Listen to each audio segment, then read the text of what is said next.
All right, so I apologize if I look like a mess. I just got out of the gym. But before I even go on this rant, I need to say that I agree that Christopher Nolan is a great director. He makes great movies. He makes incredible films.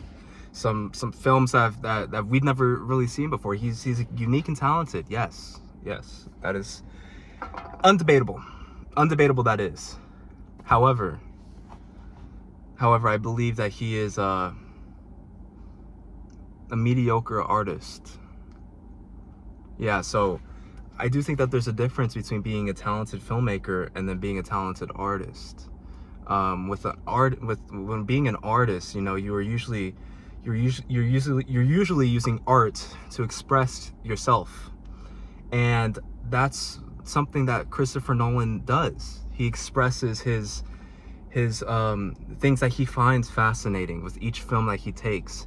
He expresses the knowledge that he is receiving from these things that he indulges in on his free time and creates a movie out of it. However, to be a talented artist, I think in order to be a talented artist, you must be able to actually create life, essentially. It's not necessarily about you anymore. It's more of this empathetic approach towards different lives, different characters, and you bring it to life. This is what I value. This is what I deem a talented artist. Not an artist, but a talented artist. Christopher Nolan, I feel like, lacks that. I think that it's a lot harder for someone to create or delve into the psyche of a character and create a complex universe in which these characters are put into. Christopher Nolan deals more with the external than he does with the internal. Another example as to why I think he's not a mediocre artist is because he is I think there's a lot of misconstrued. We're gonna edit that out. I think people misconstrued the fact that he's very marketable. He has this approach towards his work, a similar approach that he has, where he makes these complex ideas very big. And with Interstellar, the idea of space and time, and Tenet with time, and with Inception with dreams and time. He takes these complex ideas of a complex world. He creates a complex world and puts mediocre characters, everyday characters into it. I don't think he delves into the psyche, because it's really hard. It really is difficult, more difficult to delve into the psyche of a character, to be truthful to who the character is, to not over exaggerate, and to not limit or put in enough detail as to what these characters' motivations are. That's a really interesting thing, and that's why I respect Paul Thomas Anderson so much, because he's able to create these characters, and you're able to just see these characters and what they go through and this journey that they go on. You really have to find the fine line as to how these characters operate, how you bring them to life, because that's the thing. This is the thing with filmmaking. You're bringing something to life. It doesn't matter whether it's a fucking Marvel film or if it's a fucking fairy tale, whatever it is, you're bringing it to life. So you must pay some sort of gratitude, some sort of sacrifice into this work. You're sharing it to the world.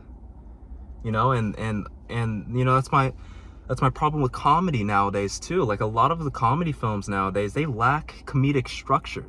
You're supposed to make me laugh. You're making this film to make me laugh.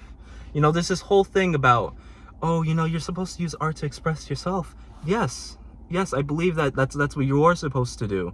But at a certain point in time, you must be able to make a movie that is worth putting out there. You can't just make some mediocre film. Most people that use art as a self-expression are fucking lazy, quite frankly. They're lazy because it's like, okay, well, it's up to my control. I have the rights to make my own art. Okay, I'm gonna make whatever I want to make.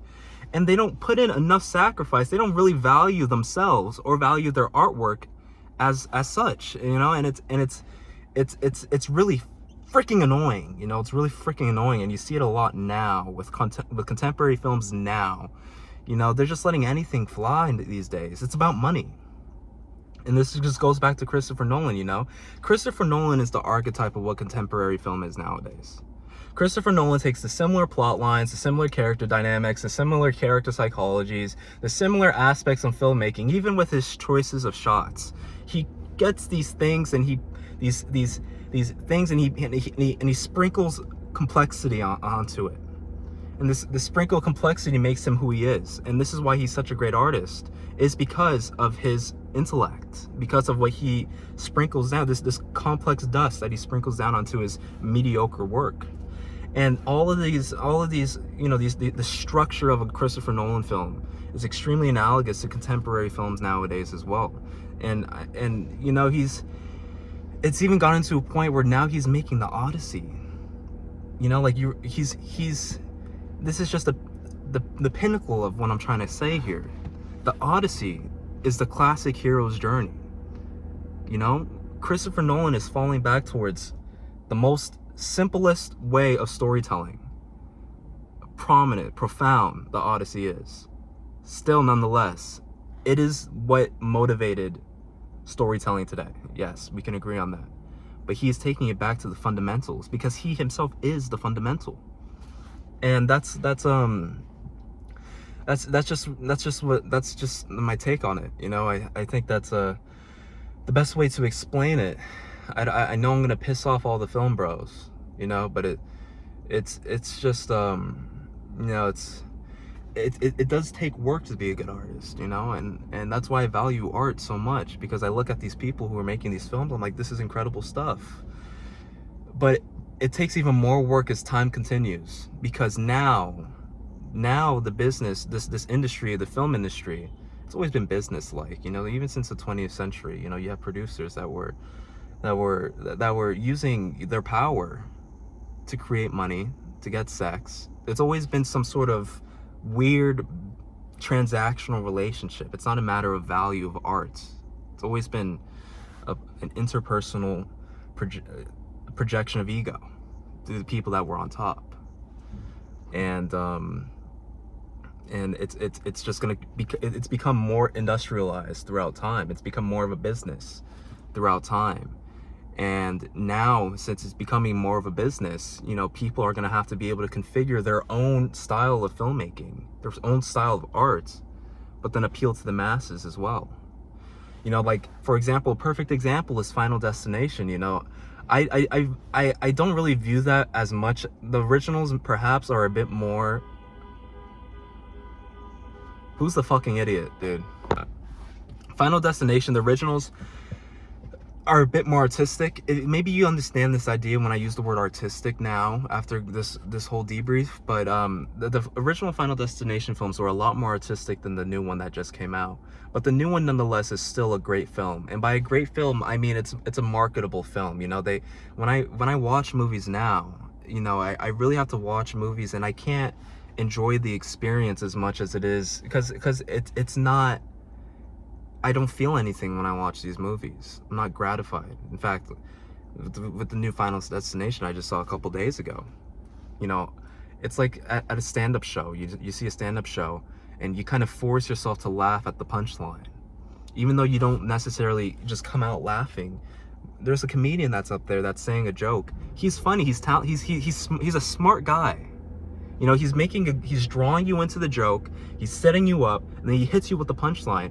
And then, you know, you laugh because you respect the work that was put into that joke. It was a good joke, objectively good joke. It was a good written joke. And that's how I feel with Final Destination and a lot of movies nowadays too. I enjoy the film because it was well written. Because it was well written, you know, I can't really speak much on cinematography or the work of the director as much as I can anymore, because you know, a lot of people just aren't really visually literate, to be honest with you, and you can't really value that as much. You know, shot selections just don't display the same sort of meaning and subtext as they once did. A lot of writers don't even involve themselves in much subtext as they once did, and that's like one of my favorite parts of a film. But yeah, the audiences are just fucking idiots nowadays too. We gotta take that into account. And with all due respect, I use that word lightly, but it's just, nonetheless, it's a fact. You know, people are stupid nowadays, and they're just gonna get stupider. I really believe that. And you know, it is what it is. You know, that's why a lot of people love Christopher Nolan, because he's visually satisfying, but he doesn't offer anything. He doesn't really offer anything. But yeah, that's about it. You know.